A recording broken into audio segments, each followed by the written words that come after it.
are going to commence right about now.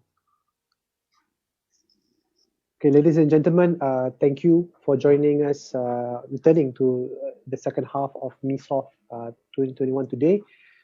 This session will be on the digital post-COVID-19 new normal, challenges and opportunities in big data, AI, e-commerce, and blockchain. In other words, the fourth industrial revolution. The COVID-19 pandemic and the subsequent movement control orders, as you know, have presented opportunities and challenges for businesses, particularly in digitalization and e-commerce. Questions that we want to explore on this panel are a few. How will digital transformation drive economic growth in Malaysia? What's the future of digital business? What are the risks and opportunities? And this panel will consist of the following, in the following order as well. First is Mr. Fitri Abdullah, Managing Director of Oracle Malaysia. Second is Ms. Chong, Chye, Independent Non-Executive Director of Bursa Malaysia and the former Managing Director of IBM Malaysia.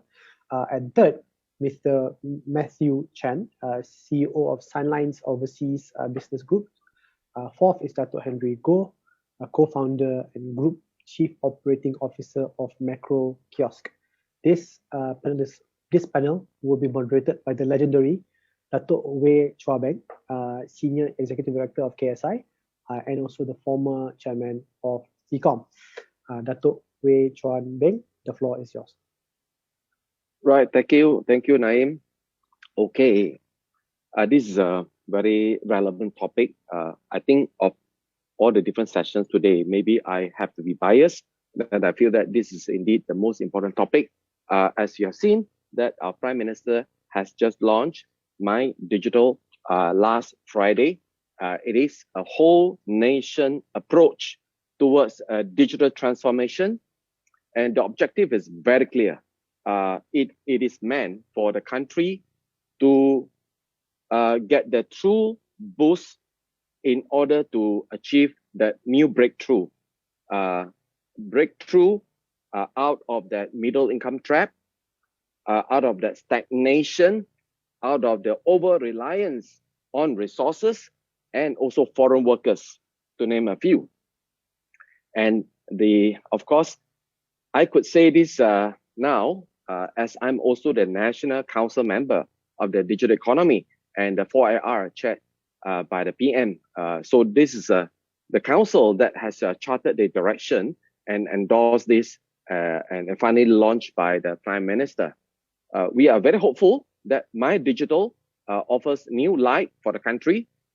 And I would just want to highlight one more time, it has to be a whole nation approach because it has 6 strategic thrusts from digital government, very major shift towards cloud and big data.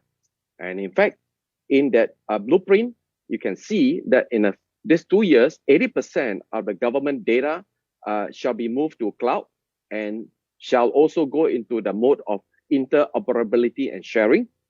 And then digital talent is also given very strong recognition in terms of the various plan, funding, methodology. Third one is the digital infrastructure.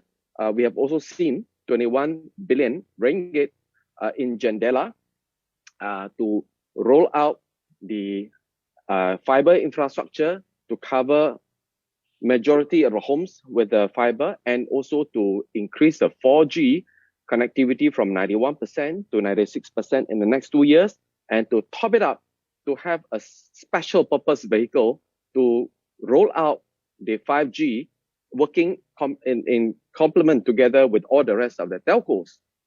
Digital society that will see digital ID and widespread usage of e-payment and so forth. And of course, we have this the emerging technology trust, of which it is to select, to evaluate, and to roll out those emerging technology, of which the topics today has suggested that the big data, AI, of course, anything to do with e-commerce, 4IR, blockchain, they are part and parcel of it as well. Well, and lastly will be digital economy, whereby across all the sectors, all the industries to be digitally enabled. All right. So that would be the 6 trusts. And I think today we're going to hear the insights from our very eminent speakers today. I think there are a lot of introduction already in the earlier, what they call that, communication with all the participants. So I would not want to kind of take up too much time, but to describe that, we're going to have 2 parts. The first part will be with the speaker 1, Fitri, and then the speaker 2, Chye. Both are also very long-term industry friends. I will use the word. And then the second part will be by the also industry friends. This is Matthew Chen as well as Dato Henry Go. All right. So with that quick backdrop, I'm going to invite Fitri to share your thoughts and insights about this topic. Okay. Thank you, Dato, and also again, good afternoon. Also, Gongsi Pak Choi. So before I share my views, I think just some updates on Oracle Malaysia. Oracle is the second largest software company in the world, currently number 6 as far as cloud service provider worldwide in terms of revenue. And we provide end-to-end cloud solutions from the software as a service, platform as a service, and also infra as a service. And our back-end SaaS for finance and also for HR is leading the market in a worldwide basis. So if you look at Oracle Malaysia, we've been here since '87. And I joined about 4.5 years ago as the MD for Oracle, mainly 2 things. One was the digital transformation that's happening, and cloud computing will play a very big role. So that was very interesting for me to join Oracle at that time. And the second part was Oracle was investing into Malaysia in 2017. So we set up a digital hub in Kuala Lumpur where we hired about close to 200 people, I think, serving the region, I think, from Kuala Lumpur. And in 2019, we added another 150 people, senior technical people, consultants into our hub. And the good news is we are adding another 100 jobs. It is a financial hub. I think that we will support quite a few countries. And the go live will be by July of this year. So we are expanding into Malaysia. So our experience so far working with our key customers in Malaysia include CIMB Beng, where we work with them very closely. In fact, it has gone live for their HR transformation over a year ago. The whole 36,000 employees for CIMB Beng using our cloud-based software as a service. Currently, we are embarking on the HR transformation with Petronas, the largest company in Malaysia. And the target go live date will be in August, replacing SAP HR. Also on HR, we have done transformation for Group in terms of Plus and also Agenta. Air Asia also gone through a digital transformation for their finance and procurement. Including Selangor, a state-backed company for both finance, procurement, and also HR. One interesting project that I wanted to share is we are actually will complete by early April, will be with Pharma Niaga. We are implementing an IoT fleet management to manage their cold chain distribution of the vaccine. So we will not be involved in the Pfizer one, but we will be, that system will be used for the Sinovac vaccine that will come in a bit later. So that project is interesting because that project basically uses IoT, uses machine learning, and also autonomous database, and which is very relevant in terms of what you're seeing in terms of IR 4.0. Also to note that Oracle with the cloud side, we also acquired a company called Netsuite. And Netsuite is a cloud company that provides financial solution strictly for SME. So companies like We got about 60 plus companies, so like people like Fashion Valley, Dux, Kawan Food that distributes roti canai worldwide. Chuan chicken, iFlix, Soka, even Green Packet is our customer from the SME side. So from my perspective, obviously, we have challenges in terms of this COVID health crisis, which has a very big impact on our economy. And as Dato shared, I think clearly, the launch of My Identity, which is the Malaysia's digital economy, I think is a big boost for the nation and also all the businesses and also the people. I think that's a fantastic boost, I think, at this time. And also the good part is the vaccine is here. The vaccination program has just, or will start this Wednesday going forward. So despite all the glooms and the direct correlation between the health and economic crisis, we do have two positives that's happening. We have a nationwide digital economy plan going forward. And also we have that vaccine plan that is being rolled out. So in a sense, I am quite optimistic going forward. And from Oracle perspective, actually, we are a beneficiary from the COVID side, because clearly the acceleration for digital will happen a lot faster. So that's all I wanted to do, a bit of an introduction and also some perspective at a high level. So I will leave it, pass back to the floor back to Dato. Wait. Okay, yep. Thank you, Fitri. So well within the 8 minutes. All right. We do have some interesting questions coming up. Sure. Now, so let's move on to Chye, who will also give us a perspective, the digital post-COVID-19 challenges and opportunities. Right, Chye, please. Yeah, thank you, Dato. Can you hear me? Sure. Okay, so let me just start by saying that when I was asked to speak about this topic, I was wondering, what is there to say anymore? It is here. We have been living in this whole digitalization over the last 1 year. And digital disruption started 10 years ago with the emergence of Uber, Airbnb, Netflix, etc. And we all know that knowledge-based economy, data-driven economy has already begun. And as recent as 4 or 5 years ago, the term data is the new oil or the new natural resource is a very well-accepted fact. So when I was asked to speak about this, I was thinking to myself, what more can I say? Right? Over the last 1 year, a lot of acceleration has happened. My 80-year-old mother was comfortable buying fish and vegetables online. My 85-year-old mother-in-law plays mahjong virtually. Every day, DHL, Ninja Van, Grab, they're all my regular visitors during the COVID period. So it's like, e-commerce is everywhere. Everyone is using online. My niece came back from Australia. She's attending university online. I'm like, what is there to say? It's like, it's everywhere. Now, that is at the surface. As some of you may know, if you read my bio, I'm actually on the board of Bursa. I'm also on the board of Hong Leong Bank and Hong Leong Financial Group. Now, we are being in the capital and the financial market. We are very close to what's happening in the industry.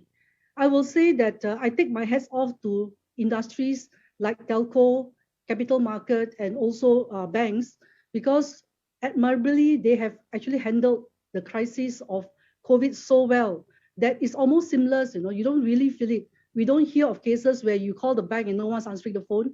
Don't want to mention the countries, but some countries have the experience that for days on end, people are not able to get through to their banks. Now, we don't have that problem in Malaysia. But I will say that it has something to do with data maturity. For the past, I think 5 years, 6 years, 7 years, banks have invested a lot in the digital transformation. There has been a study that said that the organizations that invested in data transformation, digital transformation, they have weathered the crisis much better than those who didn't.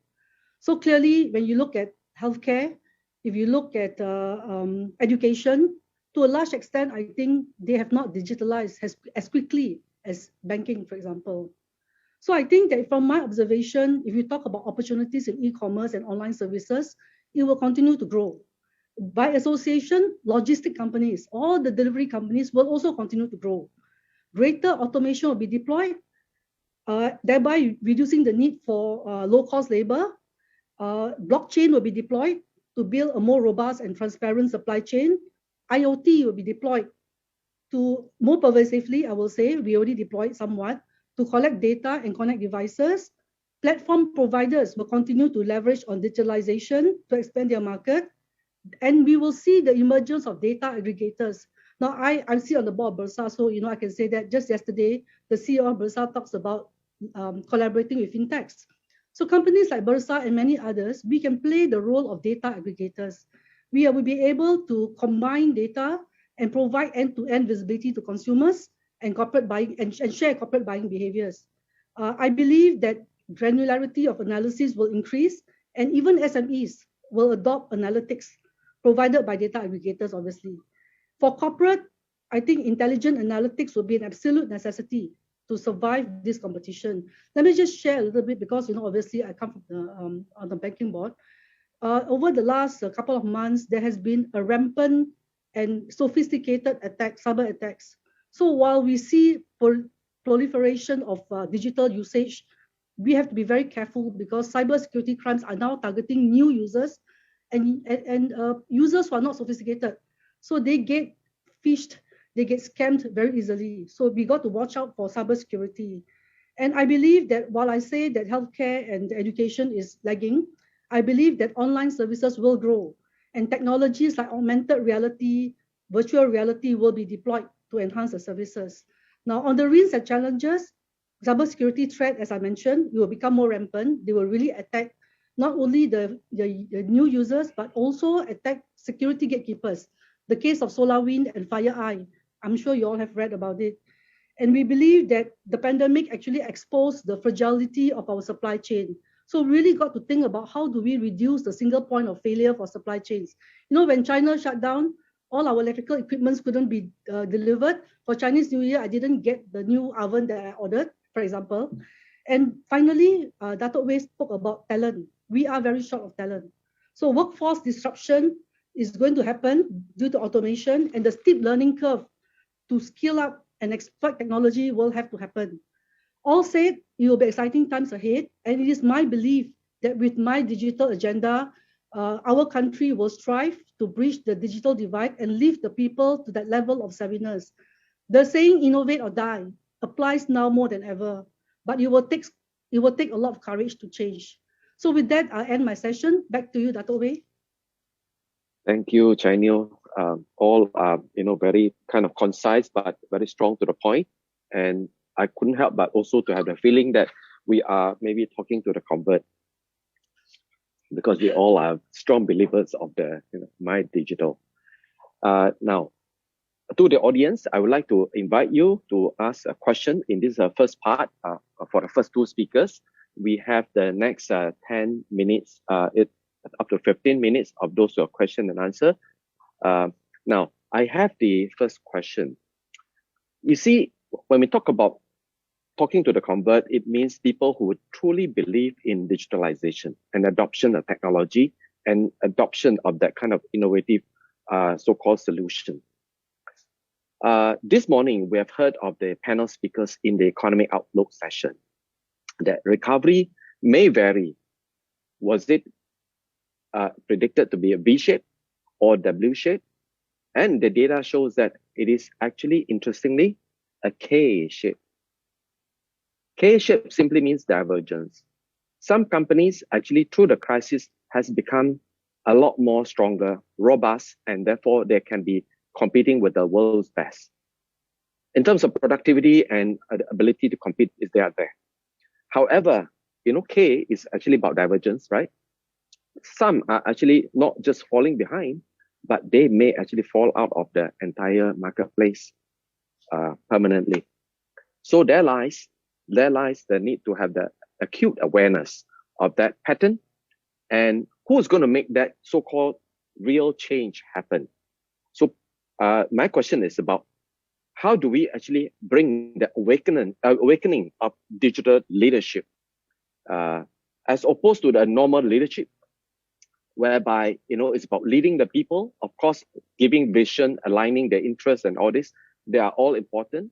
Now, digital leadership in this era, what in my understanding would be those that could actually explore technology, embrace technology, exploit technology, combined with the rest of the leadership trait and ability, right?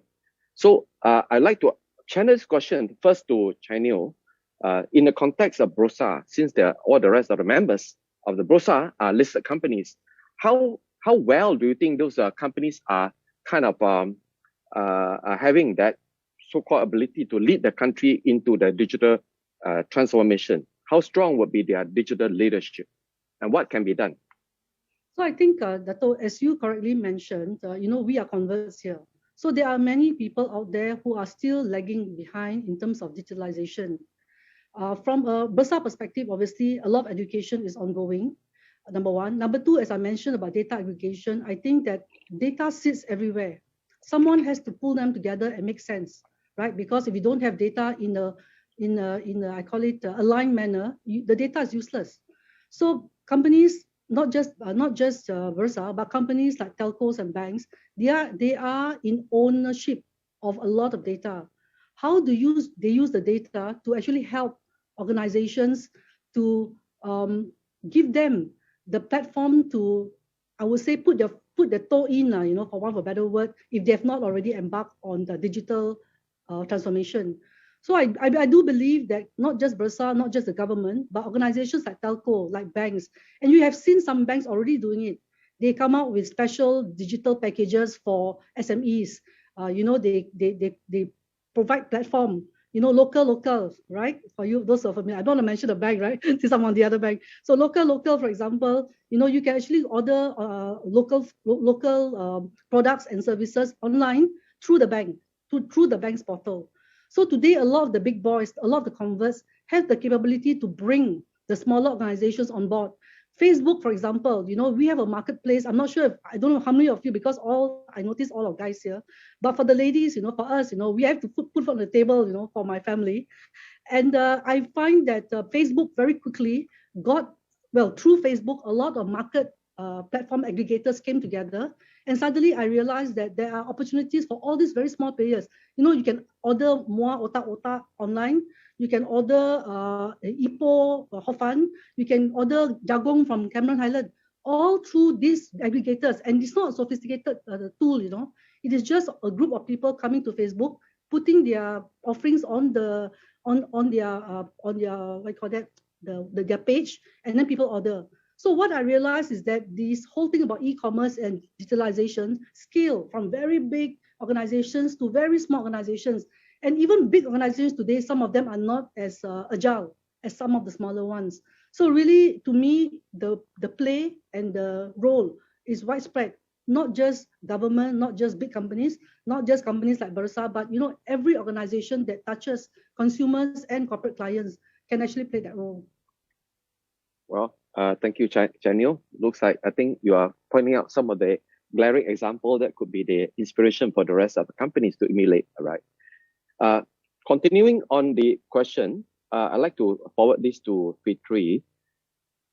For a business, in fact, this is actually coming from the floor, from a Facebook Live, actually. For a business intending to start its digitalization journey, what are those first few steps to start with? Fitri, in fact, I'd like to add an element. What role would a digital leader play here in that so-called the start of the journey towards digitalization? Yeah, so I would say that clearly, I think in Malaysia, SME is a big area. About 98% of business entities are SME, and then 65% of the workforce is from the SME segment, and about 30% of the GDP is from SME. So I would say that for everybody, clearly I think there is that big push for SME to adopt digital, or else they will fall off the wayside. So that's important from the SME side. I think if you look at my identity, I think there's going to be a big push at the government level going forward. So if you look at it, I think it's important for any business person, when you are running a business, you need to do a current state assessment, where you are against your competitors and also your ability to provide digital services. I think that's what you need to do an assessment. I do believe, I think people like NITI do provide some free services on digital assessment and all that. So all that I think is very important. I think there are some help from the government, but I think you as a business owner need to do your own assessment to see where you are. And then obviously the whole world is moving towards digital. So I think it's important for you to look at it and then have a plan. Obviously there are consultants to help you out also. So I think that's important. And clearly, I think if you look at it in the end, the mobile phone will be the main device where people will transact. So be it as an employee or as a customer. And you need to make sure that you're able to provide those digital services on the handphone going forward. So those are my perspective that for any company embarking on that digital journey, I believe, I think you need to work out all those business imperatives going forward. Yeah. Yeah. Thanks, Fitri. So as a business owner or leader, do the assessment and take that kind of initiative moving forward, right? Now, the subsequent question is also from the floor. It is about providing the digital talent, digital literacy. Here in Malaysia as well as in ASEAN. Maybe I expand a little bit. You see, when people work in any organization, chances is that they will have to use their various system, be it from, of course, we have read that some of your background, you may come from the IBM, from Oracle, from HP, from SAP, from Cisco, Huawei, or different cloud services, right? So now, how would people be trained and quickly be equipped with the kind of competencies here in Malaysia as well as ASEAN, so that they can be productive in wherever the workplace? Would you like me to take that? Yes. In fact, for both of you, so that can have let's say a minute or two each on this. Okay, yeah. Let me just say a little bit about this, because I'm very passionate about talent, right? And I think that what I've seen lately has been so encouraging in Bursa and Hong Leong as well. And in fact, when I was in IBM, we encourage what we call bite-sized education. If you want to start educating yourself on technology, and it's a huge 4-year course, you go to university. By the time you graduate, whatever you learn is no longer relevant. So what we encourage really for technology kind of skills, you really got to go bite-sized. So, for example, if you have got courses that, for me personally, late at night, I usually go 20 minutes online, and then I will go through some of the latest, what's happening in the market, what are all the latest technologies. When I was in IBM, we actually have really a structured journey, our own technology development journey, where we have a database that keeps all of our training, and then we know where we are with regards to, what skills we have picked up, what we have not. And then we also have cybersecurity education twice a year. Now in Bursa and also in Hong Leong, I've also seen that the management team have embarked on what they call bite-sized learning. So that's one, quick, agile, and current. No point learning something that happened 2 years ago. Second point I want to talk about, which is I was really very passionate about when I was in IBM, but of course I've retired now, is that there is a need to start educating at the school level. Don't start at university level. So in many countries like the Philippines, in Singapore, in Thailand, we have seen them putting technology, really not the mechanical skills, but technology and digital skills from the onset, in school. Start them in school. Don't start them later, too late in the journey. Again, this is not something that you learn and then you forget about it. It's something that you learn and you learn and you learn and you learn. And I learned after 30 years in the industry, 30 over years in the industry, is that if you are a technology expert, you will never be the expert forever. right? If you are a doctor, for example, after treating many patients, you may become an expert in a particular disease. But if you are technologists, and this is what I learned very early in my career, every 6 months you're obsolete. Every 6 months. So thank goodness I'm not a technologist at the end of my career. So I went into management. But for those who are in the technology line, if you don't refresh every 6 months, you're obsolete. So it's not really, this is a level playing field. So someone who has not been in the technology field, don't feel discouraged, because having 20, 30 years in the IT industry means nothing. Whatever I learned 30 years ago is irrelevant today. So you still have the opportunity to pick your skills today and be relevant. Okay. Right. Yeah, Fitri. Okay. Before I start, I think a reply just to tell Chye and also the rest that the CEO for Oracle is Safra Katz. She's a lady. So diversity is very important in Oracle. Just to let you know, and also Hong Leong Beng is also our customer for finance and procurement on our public cloud. Okay, so now on the topic, according to the World Economic Forum report for jobs in October 2020, lists out the number of jobs that will go away and replaced by a lot of the new digital jobs.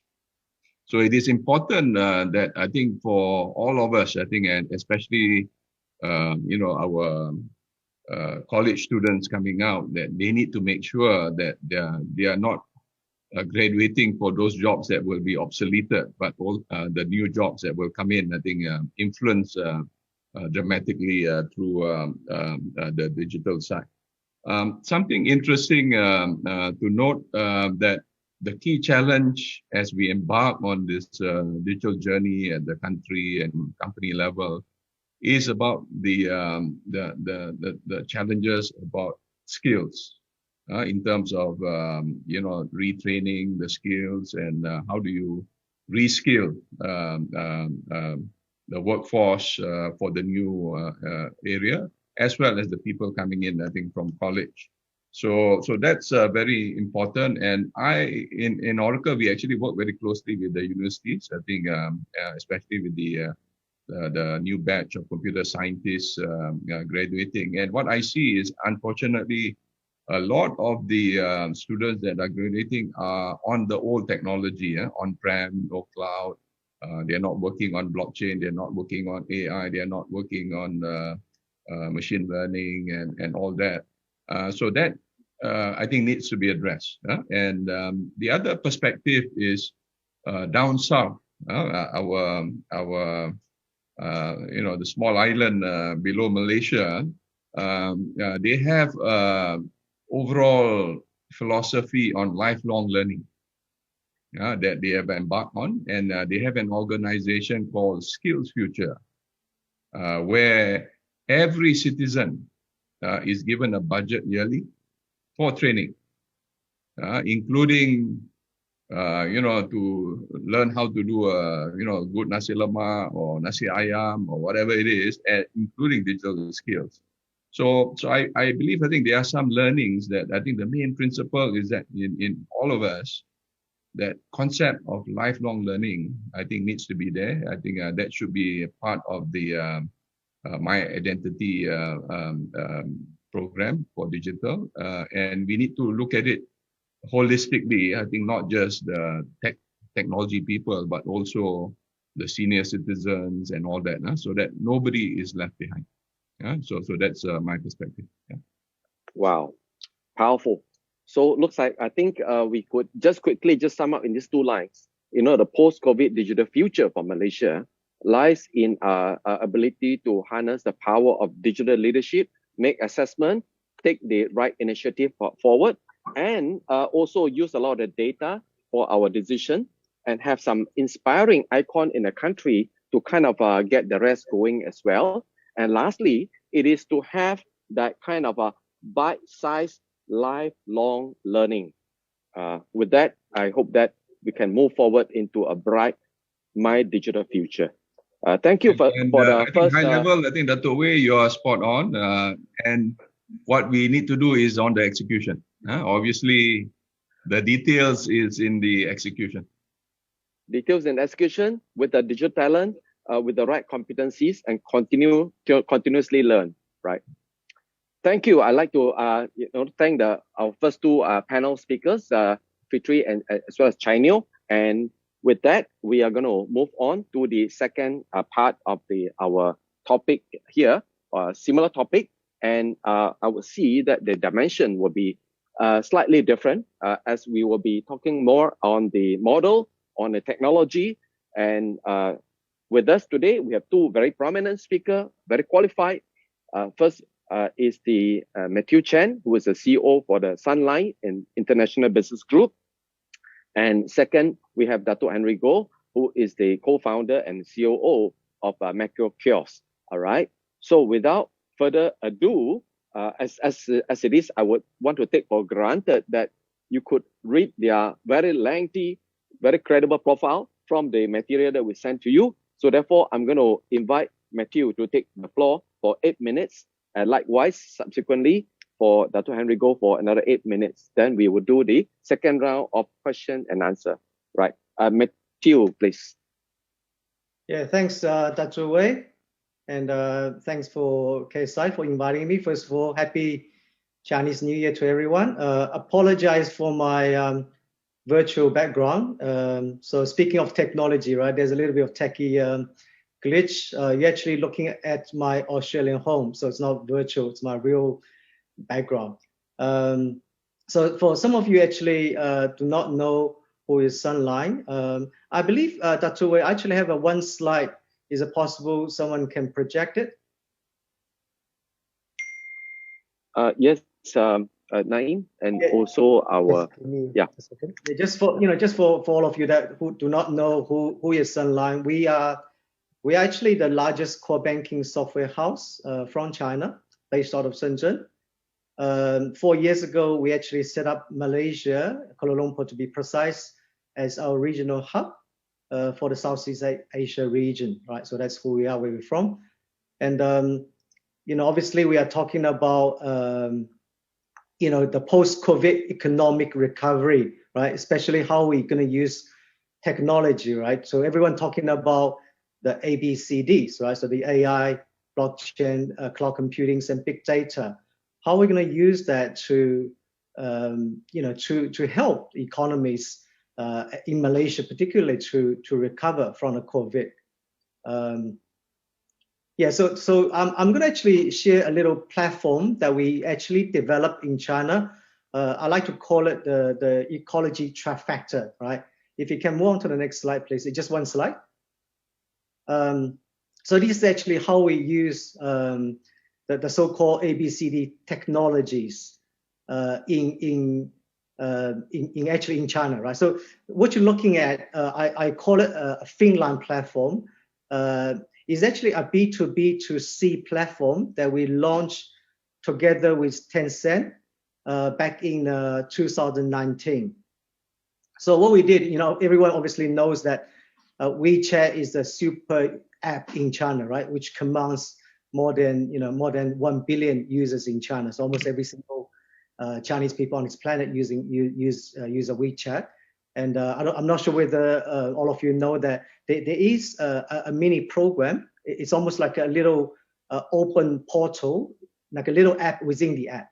It's called mini program. So anyone can actually publish their app within the WeChat. So you don't have to manage too many apps, right? So what we did, we built a digital core banking platform inside the WeChat through the mini program. So basically the idea is really to join. I mean, what you're looking at is really to join, all the platform, fintech players on the left-hand side with the conventional banks on the right-hand side, right? Obviously we are not talking about, large banks like Bank of China, Ping An Bank, and we're talking about a lot of, actually, I like to call them underdogs, a disadvantaged little banks.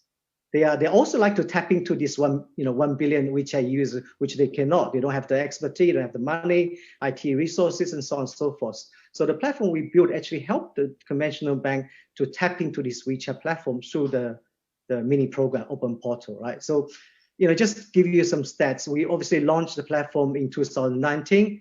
And then guess what? The end of 2019, beginning of last year, COVID hit China first, right?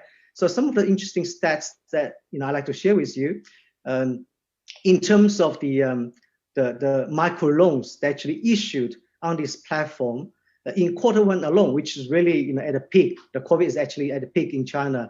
There are 175 million of loans, micro loans issued on this platform, from the banks through to all these underbanked populations in the WeChat community. And 343 smart saving products also issued. I'm actually talking about from the conventional banks to the WeChat ecosystem. Of course, throughout the year, in the entire year of last year, we log on all the other platform players such as, e-commerce, travel, accommodation, e-hailing, entertainment, social media, health, whatever you name it, right? So today there are about 28 conventional banks, but plus about 23 fintech companies, live and kicking this platform. In Q4, some of the stats in Q4, there are about more than 600 million microloans issued from these 28 conventional banks into this ecosystem, and over a billion worth of micro saving products, are issued, right? So the stats obviously phenomenal. You might want to say, what is that got to do with Malaysia, right? So obviously Malaysia does not have a super app such as WeChat. In Malaysia, we probably need to work a whole number of platform players. I actually believe that, I think some of the speakers had mentioned, because it's all about data and also about collaboration.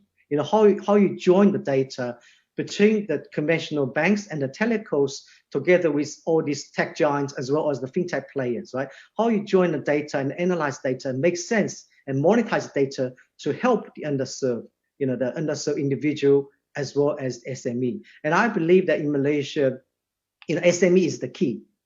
So we need to work. Actually, we are currently, cooking a project with, one bank, particularly in Malaysia, and then also one teleco company in Malaysia, and starting with that, and hopefully join them, with the SME community by building this, platform in the middle, right? Because we believe it takes three parties to dance. The traditional B2C model doesn't work. It's proven to be failing in China. You need another platform in the middle as a bridge to help to connect, to help to collaborate, and also help to monetize the data using all the ABCD technology that is readily available to our fingertips, right? So, it's actually just good timing that, the RCEP, the Regional Comprehensive Economic Partnership, signed at the end of last year. I think Malaysia can actually ride on this wave and lead this wave, and hopefully can foster a regional trade corridors, especially for the SME that are in need of finance, who are not actually included in the finance world right now, and then to foster the cross-border trade corridors, right? So I pause it there. Back to you, Dato. All right.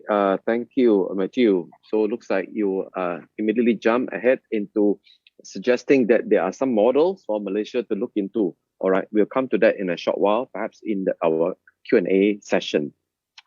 Next, we would like to hear from Dato' Henry Goh about this topic on the digital post-COVID-19 challenges and opportunities with the AI, big data, e-commerce, blockchain, and so forth. Right, Dato' Henry Goh, please. Hi, Dato' Ray. Thanks for the introduction, and of course, thanks for hosting this session, and thanks for having me again. Yeah, I mean, definitely an exciting situation. I think especially, it was mentioned that everyone now is on digital environment. Everyone knows how to use the phone. Everyone is very, very good on social media and things like that. So I think generally the population, the people in Malaysia, we are all very well versed with digital technologies and how to use them. I think the main situation now is really then how can commerce take place, or how can we, what we call, monetize this situation by corporate companies in order to benefit out of this digital technology or digital economy itself. I think COVID does, in a way, give a little bit of springboard. I mean, especially just to share a little bit of my company, MACROKIOSK, we do provide services to probably about 40 different banks around the region. In Malaysia, we have probably about 95% of the banking market utilizing our platform and our services. And from there, I mean, we can see that there's a big surge in terms of people moving online, and they use a lot more transactions, be it online banking or for e-commerce and what's not. And we can see that transactions growing very, very quickly, especially, you know, times where usually you do see the spikes in e-commerce transactions only during things like the 12/12 e-commerce day or the 11/11 e-commerce day. But then now we can see that it happens almost every other day, you know, so which is good. But generally, of course, I also do think is that this is just a sudden growth, and I think it might drop back a little bit, and when things goes back to a little bit normal. But the good part is that we do see that people now knows that they have actually enjoyed the benefit of online and online digital itself. But having said that, say it's moving, but then I think we can see that corporate Malaysia still lags behind, especially the SMEs. In terms of how can they leverage on technology. I think like Chen has talked about people are selling on Facebook. I think it's good. I think there's something, but then I believe there's also a very stopgap measure itself, because the COVID happened so quickly and they just need to find a place to sell the stuff. But I think generally in the longer term, adoption of digitalization by enterprises will need a more clearer blueprint and also a clearer direction in terms of how they can adopt it. And I think also I think there's also a point that how they can leverage technologies to actually try to leverage on this digital technology, which is still very, very vast. It's not just about selling things online. It's about trying to make the supply chain better. It's about making the operations more efficient. It's also trying to sell things more efficiently. So I think in that retrospective, I would say is that COVID gave a big boost in terms of digital adoption due to needs, not because of it's not because they really want it, but sometimes they have to. I would say most of companies that we talk to. But then of course after that post-COVID, I believe they then see the benefit of digitalization. However, a lot of them are only digitalizing at a very surface level. Still, there are a lot of deep dive that needs to happen. And I also believe there will be a lot of SMEs going back to the non-digital way when the things goes back to normal. So I think how do we retain these people? How do we then expose them to these new technologies so that they will adopt it and they try to leverage itself? I think the government came up with things like I think there are some matching grant and things like that. It's really good, but I think the delivery needs to improve, how to deliver that thing properly. So I think, or efficiently, I think that's important.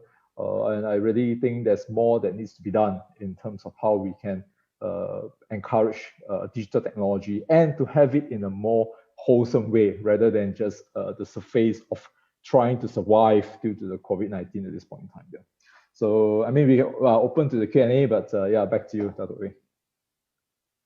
All right, thank you.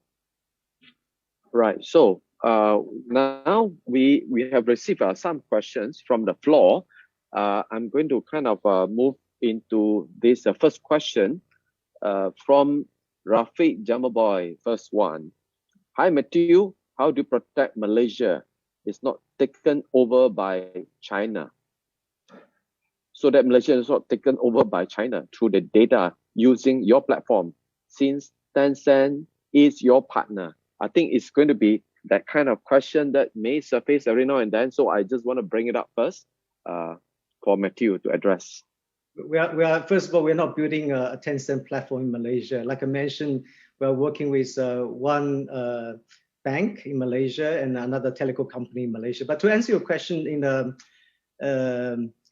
another way, right? So this is actually a very interesting topic because I don't know whether you guys, I'm actually in Australia right now, right? I don't know whether you guys noticed the news, what happened with Facebook in Australia last week. Some of you might pay attention, some of you might not. But basically, the government is proposing some sort of regulation to charge the tech giants to pay for the medias, right, which are struggling in Australia.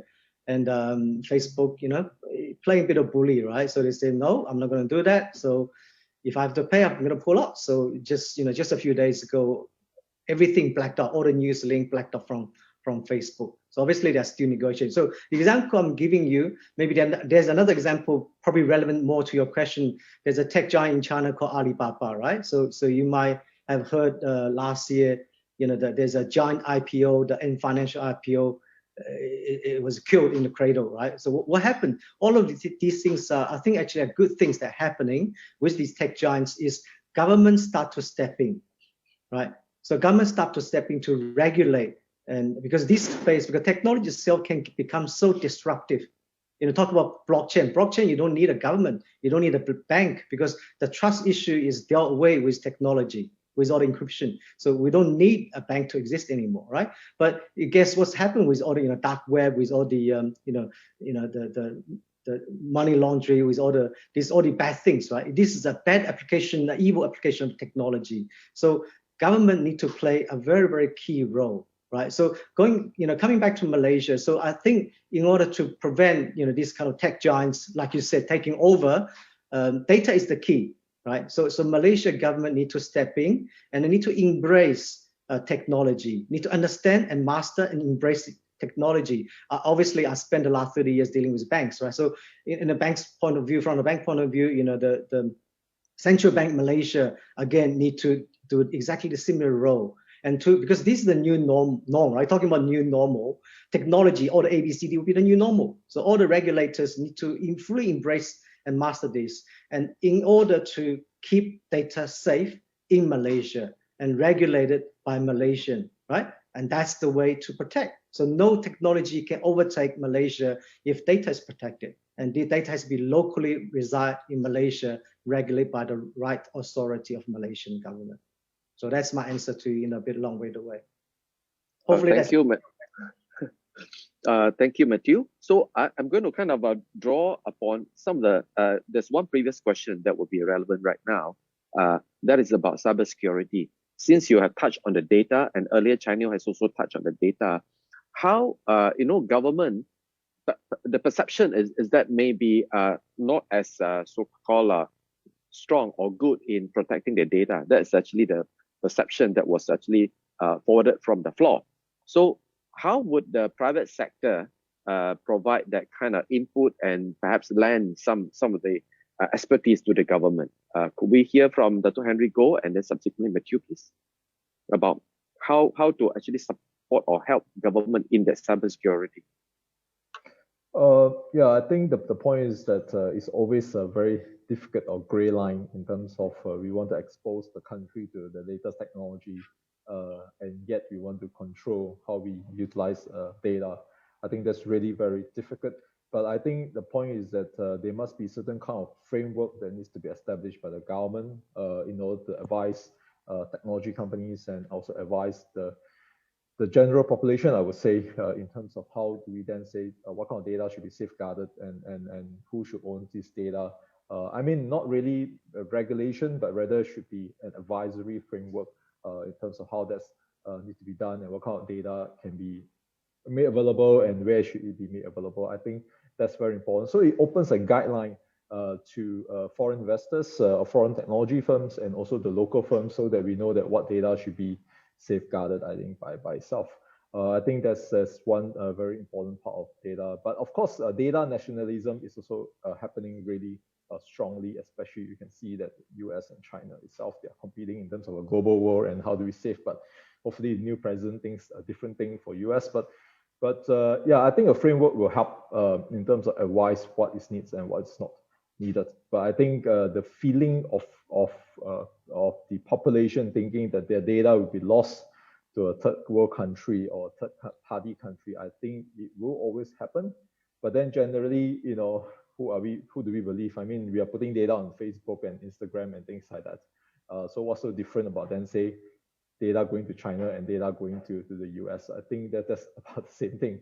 But then I think it's more like having advisory and framework available for people and for the companies and for technology companies to follow.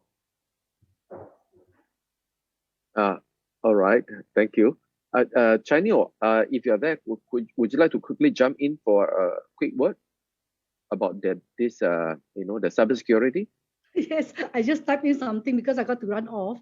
Yeah, just one thing to say. I think that for us to be able to protect data, we really got to find a way to automate what I call back-end data analytics, because hackers and cybersecurity fraudsters use a lot of automation pattern, a lot of trends to help them identify where are the weak spots in organizations. So I really want to talk about back-end analytics. Very, very important. We need to make sure we use AI and we use big data, study trends and patterns, and make sure that we protect. For example, like banks, we got to protect your clients. If the clients have put money in the bank, we trust the bank to keep our money safe. And I think that organizations like banks, governments, whoever who keeps the data needs to take the responsibility to ensure that the data is protected. And the only way is to use AI and big data analytics, no other way, because you have to automate. You cannot have people eyeballing transactions. You've got to use data analytics and AI. So that's all I have to say. I apologize. I really got to go off. Yeah. Thank you. Thank you, Chanyo. We know that you need to go already. Thank you. Talk to you soon. Right. So I would like to kind of continue this question with Matthew as well. The cybersecurity, the measure that the government can take. I think this is probably going back to your leadership question, right? Because I think in terms of digital leadership, government and regulators need to play instrumental role in safeguard the data security, the quality as well as the security of the data. So I think in terms of the digital transformation of Malaysia, I think the digital leadership coming from the government, different segment of the government. For banks, obviously, it's the central bank, the regulator. Is going to play they're probably going to rewrite the regulations, because, and that's probably why Jack Ma got hammered, right? He's talking about Basel III and all of those things. But he has a valid point, though.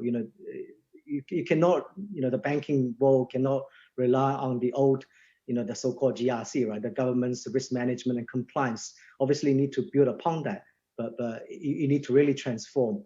Embrace, be brave enough to open up and embrace this technology, because there's no going back, right?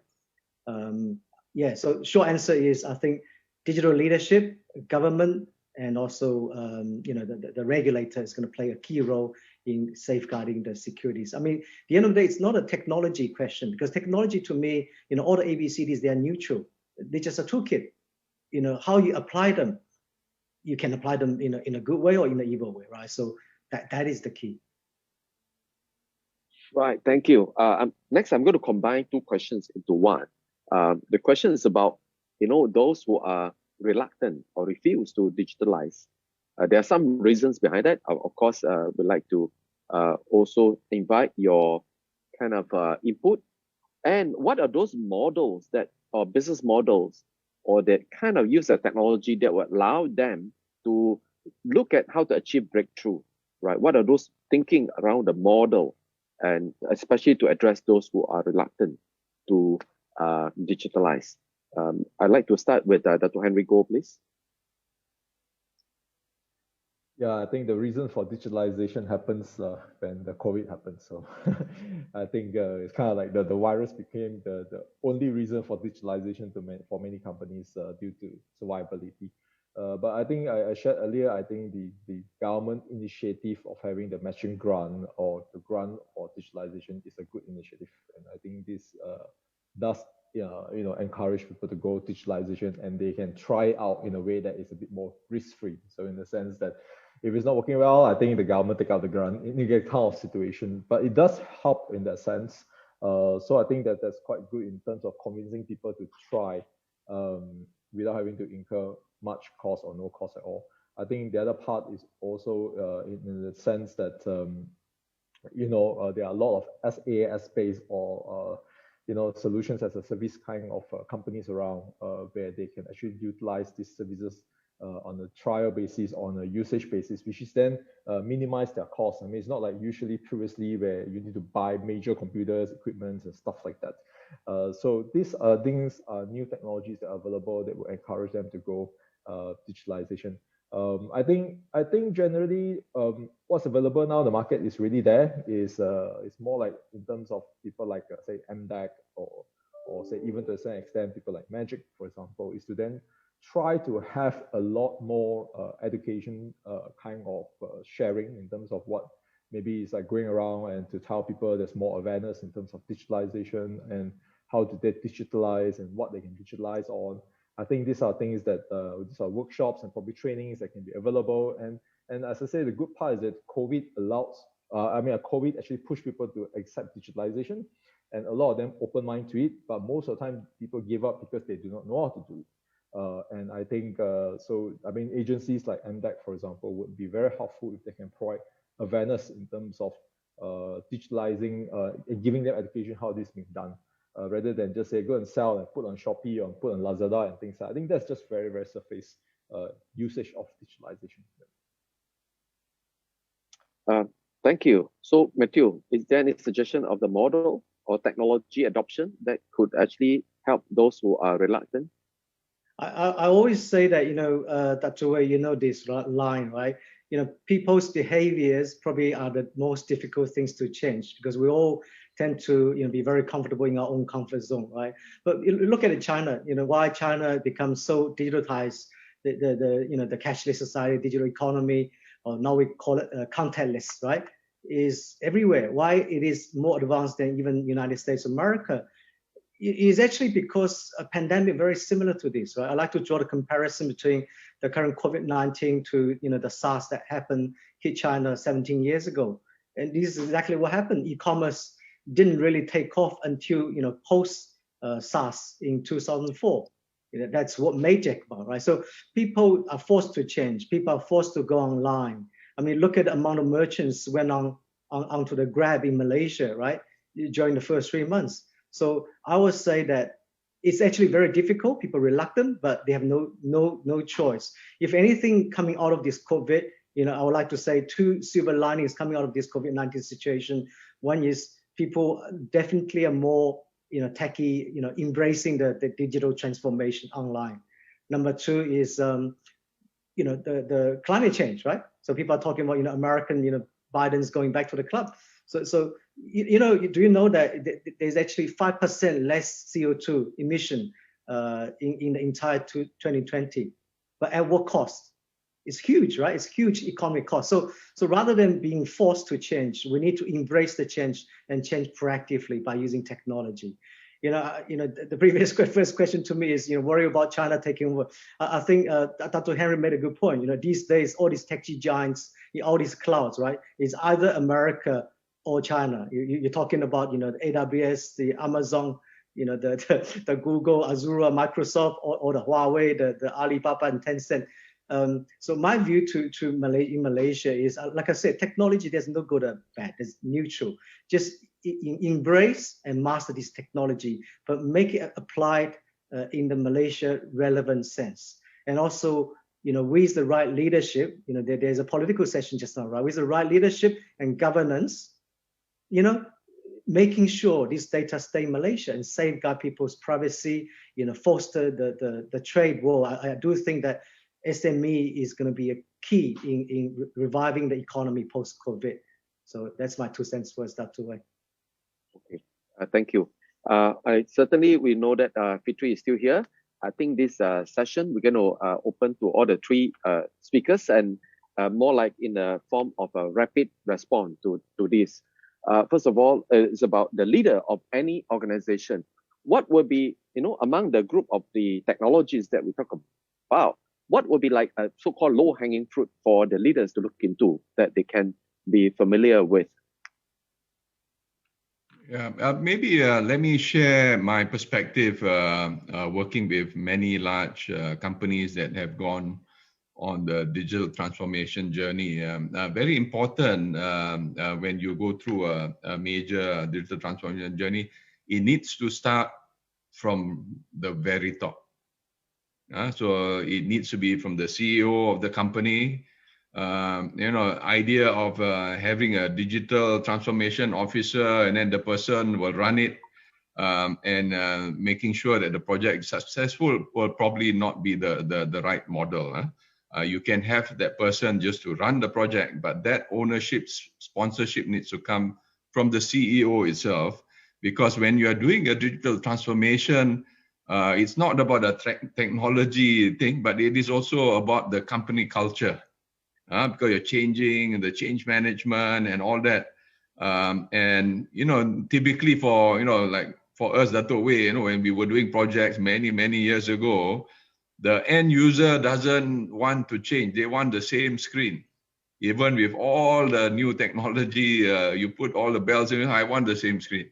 So it needs to have a buy-in from everybody. So for digital transformation to succeed, it needs to start from the very top. You need to actually get the buy-in and sponsorship, and also it is a cultural change. The company culture needs to change. So if you think you're not going to address it, then potentially the projects are not going to be successful. But the reality is, I think if you look at digital transformation, cloud computing will play a big role. For example, when we did the Tabung Haji upgrade of their finance procurement, it took us 7 months because we use cloud computing, SaaS, and guess what? No more customization. It is all configuration. With cloud computing, it's all about configuration, no more customization. If you need to do it because of regulatory requirements, you do it as an extension on top of the technology layer.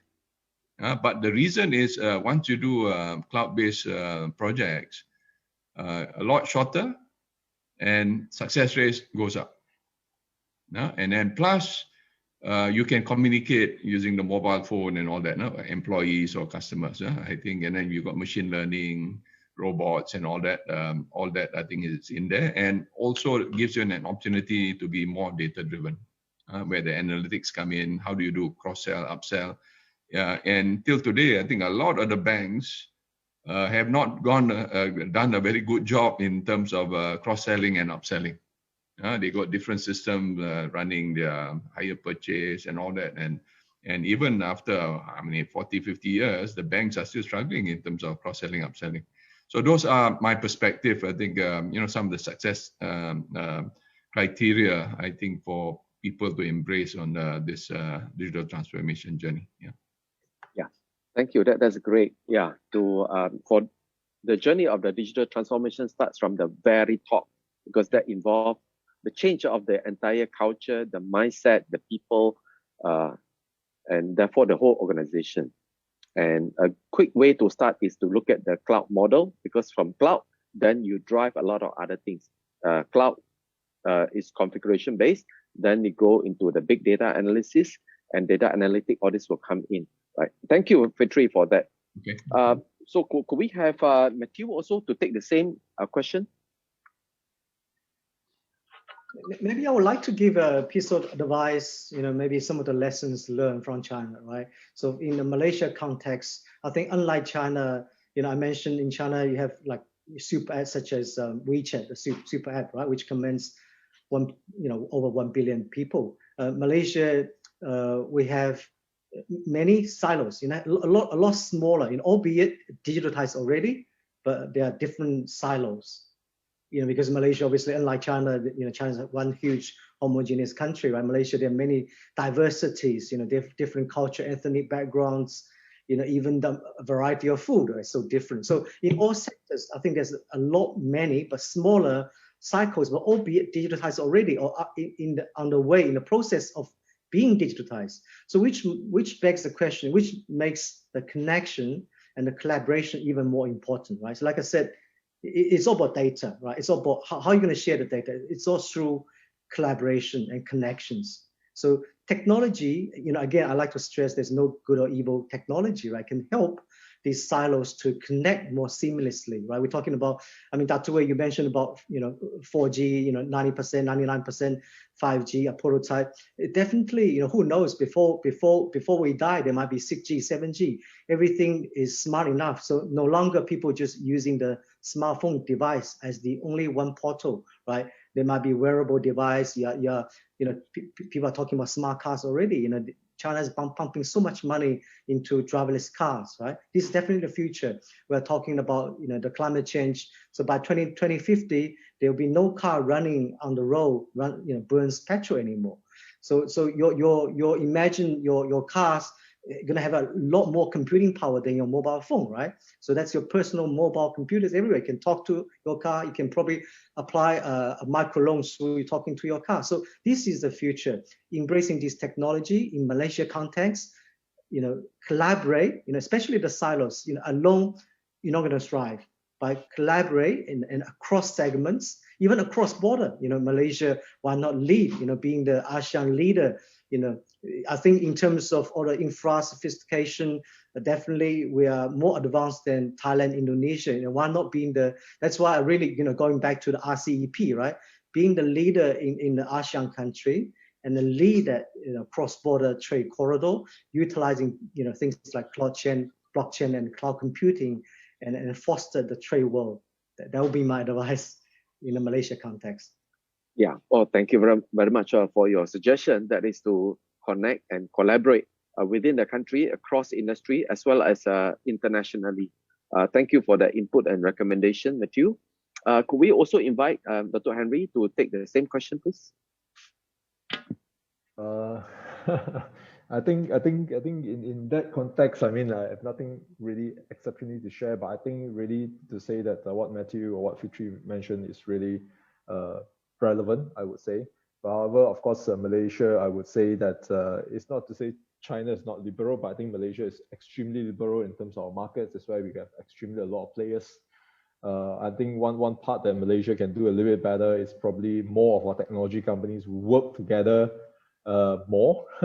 I think there's something that coming from as an industry player, I believe that if there's more collaboration, it will be better. I can see that a lot of IT companies now are trying to bring technology in by actually working with foreign companies, where else they are not looking at saying that how can we joint venture with local companies and then having our own R&D to focus on that. I think there's something that is really tough. Just say for example, I think there's a point where Touch and Go Digital works with Alipay.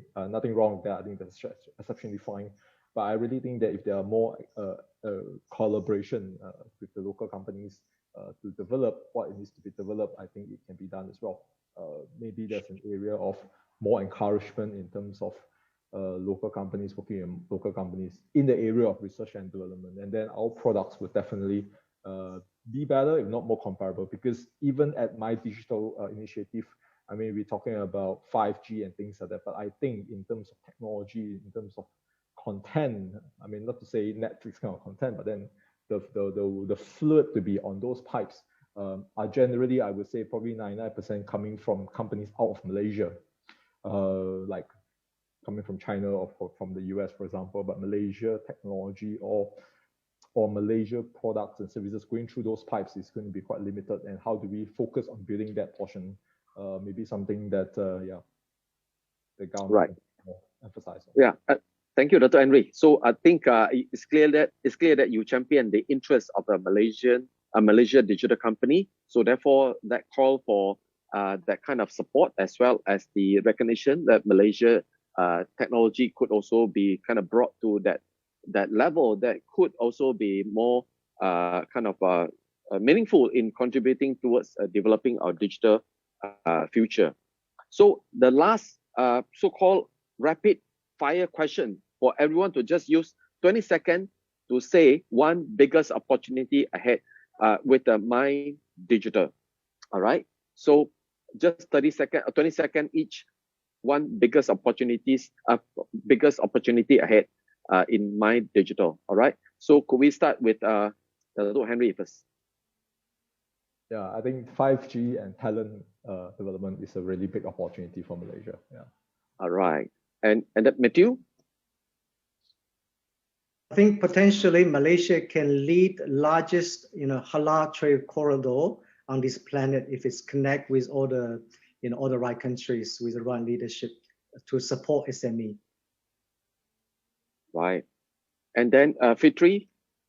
Yeah, my view, I think the key focus for digital is on the talent development. I think that is most important that we do it right. I think it's on the talent development in Malaysia. Yeah.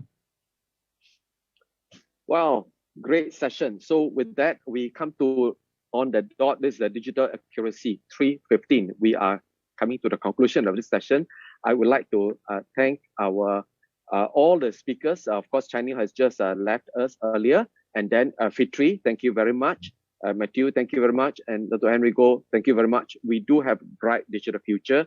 And stay on. So we will move on to the next session. Again, thank you very much, all our panel speakers and all the listeners. Thank you. Thank you, Dato. Thank you very much. Thank you very much. Thank you. Thank you, Dato. Wei Chua Beng, and the panel, Mr. Fitri, Ms. Chye Neo, Mr. Matthew, Dato, Henry Goh. It was a very insightful session. If I can just sum up some of the points that I thought was very relevant for the benefit of the viewers that just joined on Facebook Live or on Zoom. I think the first one is, I think there is no escaping from the digitalization because of COVID-19 and also Industrial 4.0. If it's not for the COVID-19, the fourth industrial revolution's forces will eventually pressure your business to digitalize and digitize. And I think in taking the first few steps, as mentioned by the panelists, it's best to take baby steps in terms of adopting technologies. And I think it's easy to get caught up with the headlines of all these II 4.0 technologies such as big data, AI, blockchain, IoT. But in actual fact, I think as long as you spend time, if you're in the mid journey as a business, I think spend some time learning about the different technologies and its implications on your business, then I think you will be on a much more safer path as opposed to risking everything and only thinking of it later on. The third point that I thought was very interesting is that for every risk, for every opportunity, there will always be risk.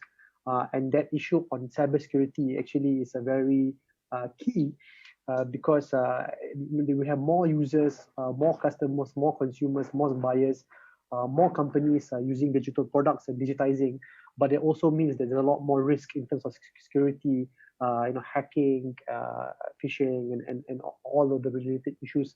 So therefore, be safe when you're in your digital journey.